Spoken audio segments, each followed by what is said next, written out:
The deep could do things to you, force your mind to places both past, present, and yet to be.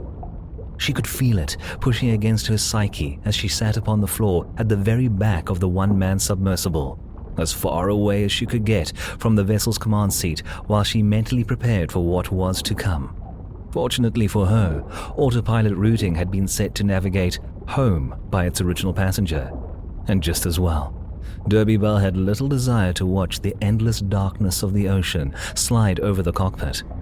It was still there though, vast and unfathomable, whether it was beyond that big window or less than a meter behind the rearmost wall of the watercraft.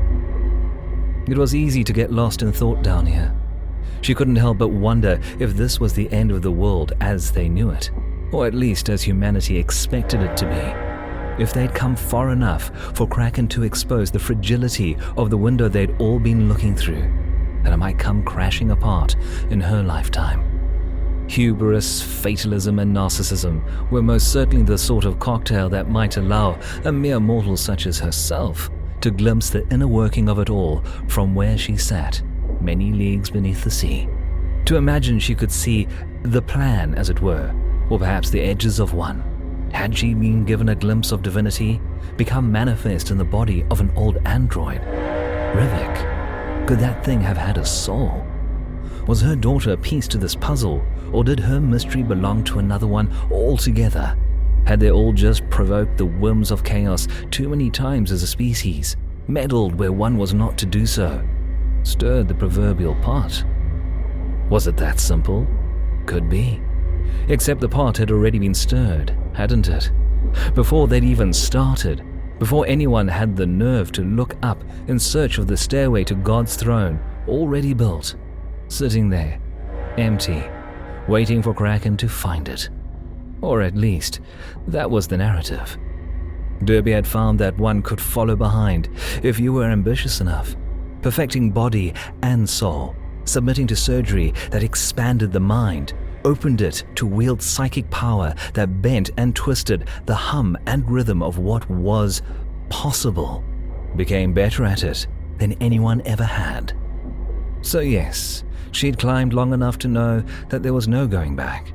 If one had the wherewithal, they might hazard to peer behind them, back the way they'd come, to see things the way they had been at the bottom, now that they were out of it. See how the pieces shifted around down there.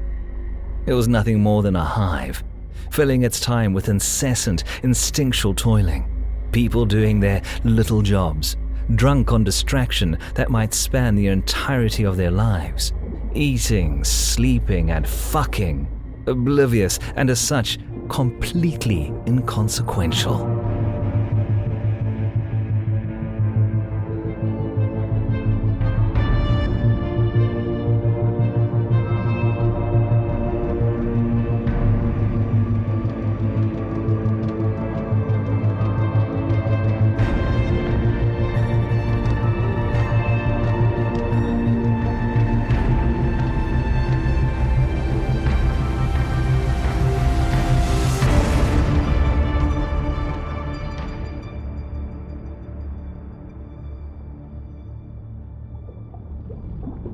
That was, of course, the measure of it.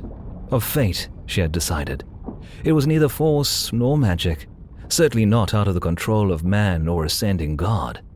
Rather, it was a systemic, layered plan where the higher you might climb, the bigger you'd become, growing away from the mobs you'd been surrounded by, all those you'd been tested against. You'd see it, eyes wide open for what might feel like the first time, realizing that you'd been blind to the sight of it since the moment you'd meant anything at all. Only then could you possibly find the space to deal yourself into the game, the confines of the board outgrown at last as the turns continue to play out, just as they had all your life.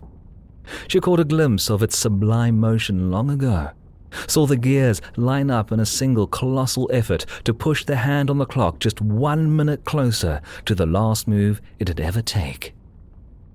Hijack submersible SSM-362.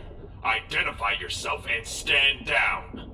With a smirk, Derby stood up from her place on the submersible's floor, embedding the tip of her blade into its surface as she seemed to simply switch off the existential dread she'd been entangled with only moments before. This was a different creature than the one who'd allowed themselves a moment of vulnerability in the face of the deep.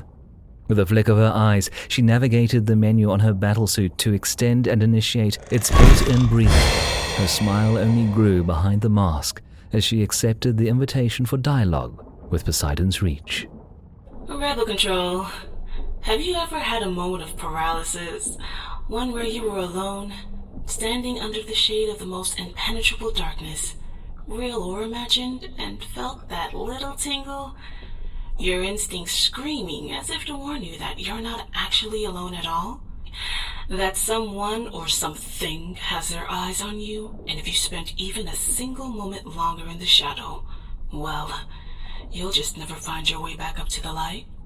I could declare you speak now with Derby Bell, and I've come to collect my daughter, but that wouldn't be fair, nor would it be the whole truth. No, that's not our dynamic. The reality is that you and all your terrorist friends have been in the dark for far too long now, and it is I who have been watching ever so intently. The bigger fish, mouth wide open, summoned as a result of your untended harvest. What you took from me, and I've come to what you have.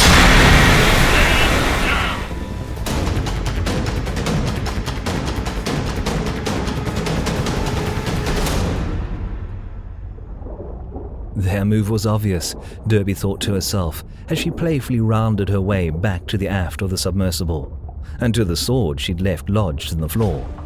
Without a doubt, they'd rigged this boat to blow on command. There'd be no warning shot, and they'd probably pop this pod whether she stood down or not. In her line of work, it was imperative to remain one step ahead of procedure, to act in a way they wouldn't expect.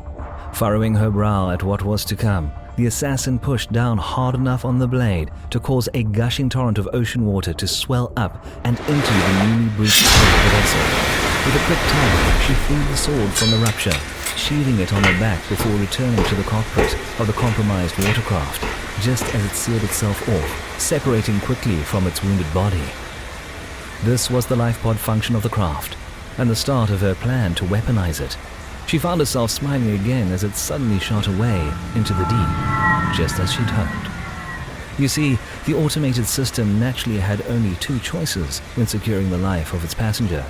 In the event that no safe beacon existed, it would find its way towards the surface.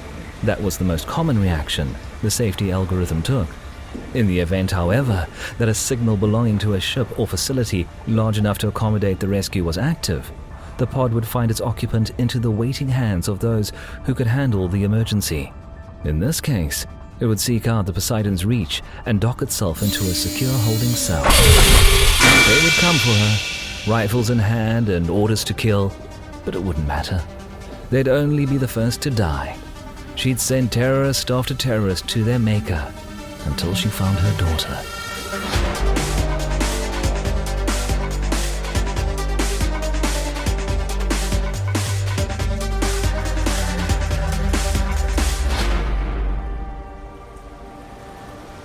For every league that passed us by, that stood between our ship and Poseidon's reach, was in all likelihood another life sacrificed in my crusade gone too far. I couldn't shake it, the feeling of the line I'd crossed in letting all of this happen. The pressure bearing down upon me, so close to collapse. It is, of course, what I deserve. I'd unleashed Derby Bell upon hundreds of armed guards that would have found themselves standing between her blade and the prize she coveted. How many of those men and women were slaughtered by now? What were we about to walk into?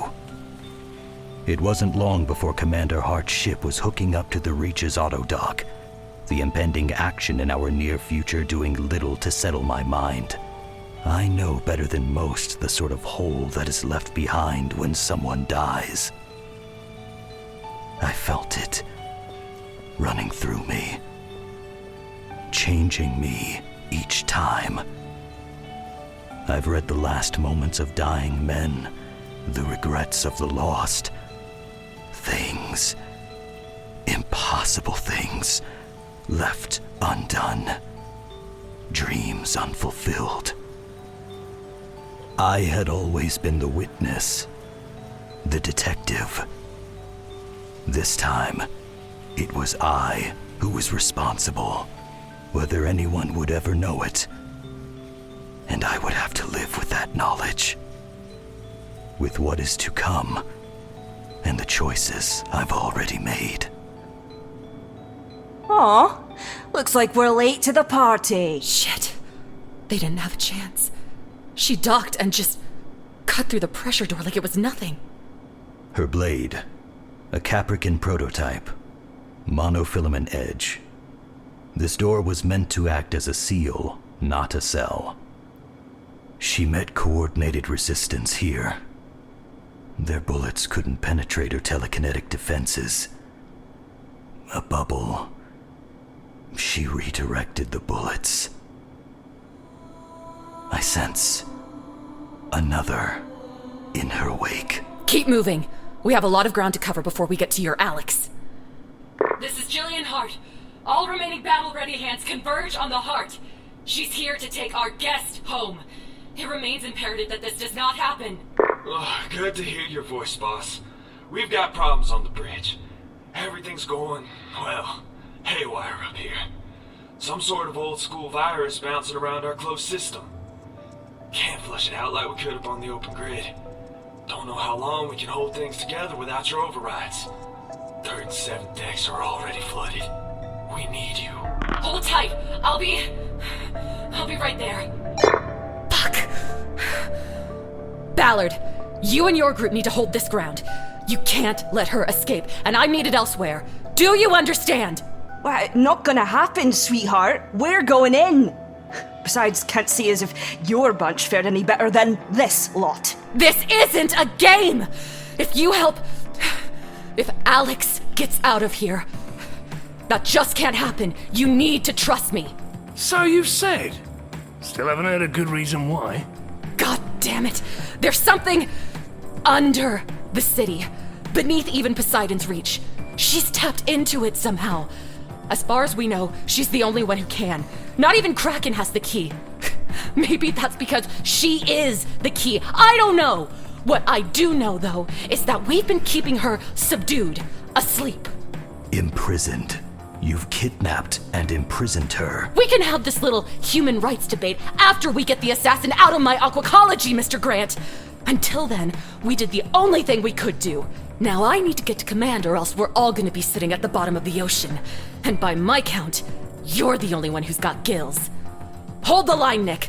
Don't fuck this up over some misplaced sentiment. So, obviously we're ignoring that order, yeah?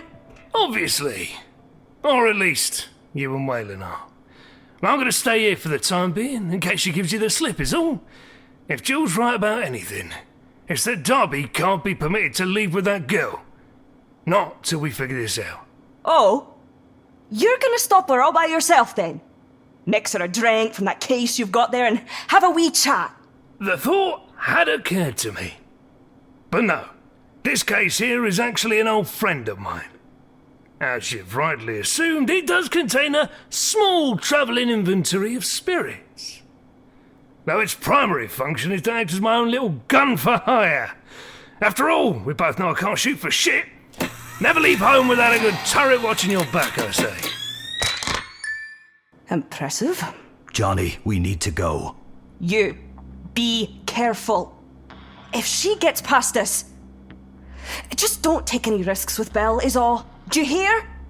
You owe me that promise we made at the Albatross, and I'll pull the servers from your fucking ghost if I have to. Oh, and here I thought you were fixing to get all sentimental on me. Go on then, get a move on. Miss Belle's probably been through half a dark fathom by now. At least.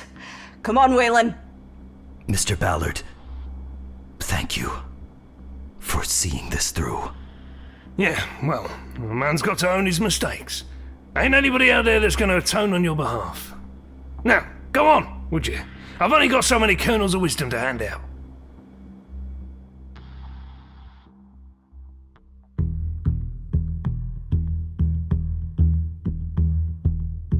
The path Derby Bell had taken wasn't one that would prove all that hard to follow. It was clear that Dark Fathom meant to resist each push the assassin made into the heart of their underwater complex with force. Jonny had stood opposite to her in a fight before and walked away both times. Barely. Dark Fathom's security, trained in guerrilla warfare rather than traditional defensive countermeasures, was proving far less formidable if the state of the body she'd left behind was anything to go by. There was a difference to this massacre, though. The merc knew that Waylon could feel it too. That killer Jonny had known had enjoyed a good fight, relished it even. She'd been the sort to play with her food. But not here. Not this time. The dead she'd left behind were killed with a brutal efficiency. There was no flair in this, no playful cunning or display of vanity, though she hated to admit it. If this was the Derby Bell that Jonny had fought on the breakwall last year, well, that fight would have played out in an entirely different way. You're going after her, aren't you? Who's that? Who's speaking? No one of any value, or consequence, I guess. At least not to them. Not anymore. She doesn't deserve to be here, you know. You're talking about Alex, aren't you? Is that her name? I never knew it. We were kept in different sections. When I realized I was more of a prisoner than a guest, well, they stopped letting me walk around. Before then, I used to roam a lot. I imagine that this is what a hive might have felt like to my bees. The woman, the one you're after, she's following Alex's song, but that's not the quickest way to the heart. That's where they keep her. I can't leave the biodome, but I can get you where you need to go. If you hurry, you might just be fast enough. Why are you helping us? What's in it for you? I've tried to do the right thing all of my life, and nothing ever worked out the way I hoped. Maybe this time will be different. You can't just stop trying because bad things happen. That girl, she didn't deserve to be trapped in this place. So please, follow my voice. You don't have much time.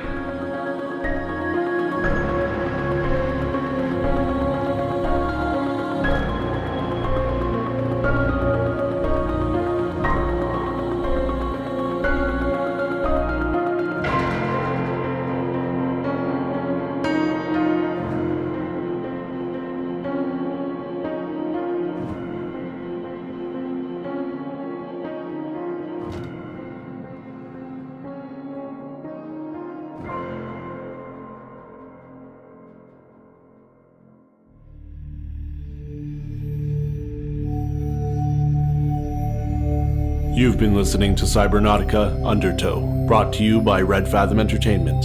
This episode features the voice talents of Luke Alphonso as Waylon Grant, Abigail Turner as Jonny, Alexander Doddy as Nick Ballard, Bianca Skinner as Derby Bell, Sarah Ruth Thomas as Jillian Hart, Aubrey Poppleton as Elliot, Dan Boud as the narrator. Voice extras included in the show notes. Undertow is directed by Amanda Hufford, written by Damian Szydlo, sound design by Chris Henry, with script editing by Jupiter Sanders. A special thank you to all of our incredible Patreon and Indiegogo backers who contributed funding to make this return to Neo Atlantis possible. If you'd like to support Red Fathom Entertainment in continuing to create Cybernautica and other great audio drama stories, please stop by our website at www.cybernauticapod.com and find any number of ways to support the show, as well as follow us on Twitter at Cybernautica Pod. We hope to see you again in Neo Atlantis, listener. Look to the sea.